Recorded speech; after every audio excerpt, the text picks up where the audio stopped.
The boat moved slowly through the river. One man sat at the front, staring into the trees. He did not know what was about to happen. Somewhere in that jungle lived an animal he had not seen in 5 years. A fully grown wild gorilla named Kwibi. And the question nobody could answer was whether Kwibi would still remember him. The man's name was Damian Aspinall. He ran a wildlife conservation park in England called Howlett's, dedicated to breeding and protecting endangered species. Kwibi had been born there in captivity, a western lowland gorilla, one of the most endangered great apes on Earth. From the very beginning, Damian was part of Kwibi's world. He helped raise him, feeding him, sitting with him, building a relationship across the years as Kwibi grew from an infant into a juvenile gorilla. They spent hours together every day, and something between them became real. But Kwibi was not meant to live in a park in England forever. Western lowland gorillas are critically endangered, their wild populations devastated by habitat destruction and poaching. Damian's foundation had a mission: to breed gorillas in protected environments and, when ready, release them back into the wild forests of West Africa. And the day came when Kwibi was ready. Kwibi was 5 years old, strong, healthy, and ready for the life he was supposed to have. The foundation arranged for Kwibi to be transported to a protected reserve in Gabon, a vast, wild forest where gorillas could live as they were meant to. For the first time in his life, Kwibi had an entire forest, and Damian watched him walk away into the trees. 5 years passed. Kwibi became fully wild, leading his own life in the forest, completely free.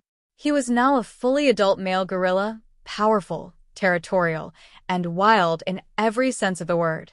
And Damian began to think about going back. Nobody could tell him what would happen, whether Kwibi would remember him, whether the encounter would be safe, whether 5 years in the wild had erased everything between them. A fully grown wild male gorilla that does not recognize you is not a pet. It is one of the most powerful animals on Earth, and it would have every right to be territorial.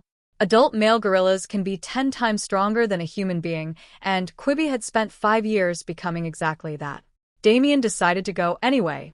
He flew to Gabon and traveled by river boat deep into the protected forest reserve.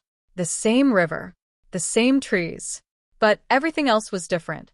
He called out into the forest, using the same sounds he had used with Kwibi years before. Nothing. He called again. And then movement. Deep in the trees, something large was moving toward him. Kwibi appeared at the edge of the trees. They looked at each other across the water. The gorilla did not run. He did not charge. He moved toward the water. And then he crossed. Damian stood completely still as 200 pounds of wild gorilla walked toward him through the river. And Kwibi put his arms around him. He held him. In the middle of a wild African forest, a fully grown gorilla embraced the man who had raised him. 5 years and a world apart. 5 years in the wild had not erased what was between them. Gorillas have extraordinary long-term memory, capable of recognizing individuals they have not seen for years, even decades. Kwibi had carried the memory of Damian through 5 years of wild life, stored in a brain that did not forget the people who mattered. They sat together for hours. Kwibi held his hand.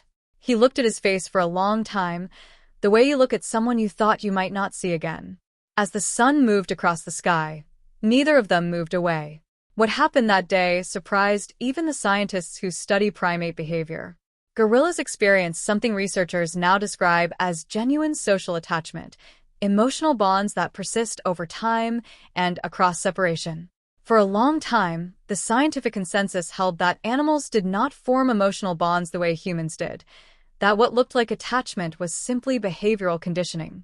Kwibi and Damian did not just have a reunion. They provided one of the most powerful documented examples of cross-species emotional memory ever recorded.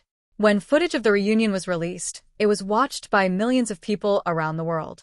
Something about watching a wild gorilla choose to embrace a human being touched something that arguments and data alone could not reach. People who had never thought about gorilla conservation, who had never considered what it meant to destroy a wild habitat, found themselves caring about what happened to Kwibi. And that matters, because Western lowland gorillas are in serious trouble. Their forest habitat is being destroyed for agriculture, logging, and mining at a rate that the species cannot survive long-term. They are also hunted for bushmeat, illegally, but at a scale that wildlife authorities struggle to stop.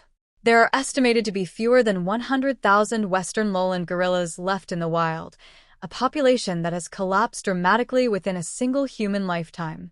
The Aspinall Foundation has spent decades working against that decline, breeding gorillas in protected parks and releasing them into carefully chosen wild reserves.